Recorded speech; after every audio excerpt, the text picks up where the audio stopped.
parler de tout ça, je suis en compagnie du président du syndicat, M. Laurier-Ouellette, qui est à mes côtés. M. Ouellette, peut-être nous dire là, pourquoi ces employés qui travaillent à l'urgence et dans l'aile spécialisée pour la COVID-19 n'ont pas les masques et les équipements? Présentement, les équipements sont sous-clés, sont rationnés. Ce que je sais, c'est qu'il y a eu un mot d'ordre qu'il fallait en donner seulement 2 par quart de travail par infirmière auxiliaire ou inhalothérapeute. Ça n'a aucun bon sens. Après avoir vu un patient, il faut jeter le masque. C'est des masques jetables. Il ne faut pas contaminer les autres patients ou se contaminer nous autres mêmes. Mais on comprend, là, lorsque le patient est arrivé ici, on sait que c'était un transport qui s'est fait dans la foulée là, de l'infection à la COVID-19 au manoir Liverpool pour retraiter, mais il n'avait pas de symptômes, c'est ce qu'on nous dit, le patient comme tel à son arrivée. Et on indique également qu'on suit les directives du ministère, là, on suit les directives du premier ministre Legault ici, c'est ce que la direction de l'hôpital nous dit. Pour nous, nos professionnels en soins ne sont pas protégés à l'heure actuelle. Vous ne savez pas si, à l'heure actuelle, je suis atteint du COVID.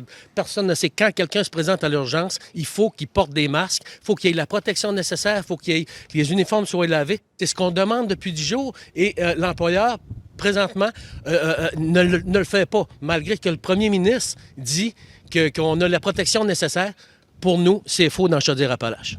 Qu'est-ce qui va arriver avec la vingtaine d'employés qui ont été retirés d'urgence? Ils sont retournés à la maison. J'imagine qu'il y en a qui doivent être inquiets. Je pense qu'il y avait une femme enceinte aussi parmi les...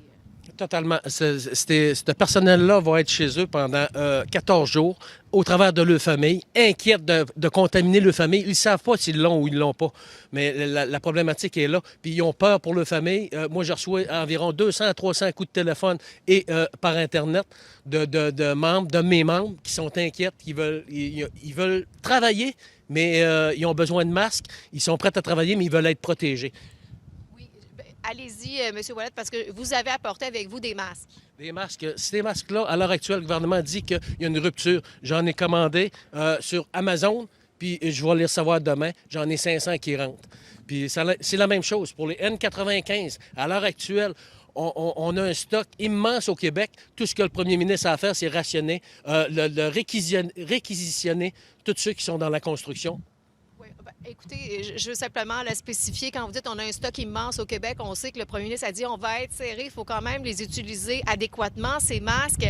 Mais dans le fond, vos propos, M. Laurier-Ouellette, ce que vous dites, c'est qu'il y a des entreprises qui sont en possession, par exemple, dans le domaine de la construction, des masques N95 et qui devraient en ce moment les donner au gouvernement pour les travailleurs de la santé. C'est ce que vous dites? Exactement. Puis il devrait être réquisitionné immédiatement. Qu'est-ce que vous allez faire pour vos membres là, dans les prochains jours? J'imagine que ces infirmières-là qui ont été retirées hier vont devoir subir des tests? Le bureau de santé va leur faire subir des tests, oui, mais ils sont sortis du milieu de travail. Mais une chose qui est sûre, c'est que toutes ces situations qui ne respectent pas les consignes du gouvernement vont être dénoncées, ça c'est sûr. Mais vous nous le disiez tout à l'heure en pré-entrevue, c'est important de souligner que ces travailleurs de la santé veulent rester en poste. Ce qu'elles demandent tout simplement, ce sont des conditions sécuritaires. C'est bien ce que vous dites. Elles veulent travailler. Là, Totalement. Tout ce qu'elles demandent, c'est de la protection. Des infirmières auxiliaires et inhalos intubés ne soignent pas. Bon, alors voilà.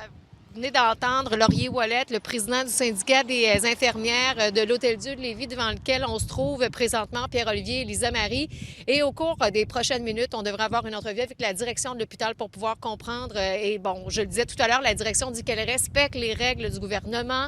On verra là, quelles seront leurs explications plus détaillées un peu plus tard ce matin. Oui, mais quand même, quand les infirmières sont retirées comme ça, qu'on les met en quarantaine en quelque sorte, ça vient rajouter une pression sur le reste du système de santé, si on le comprend bien. Merci beaucoup pour les détails, Julie. À plus tard. Au revoir.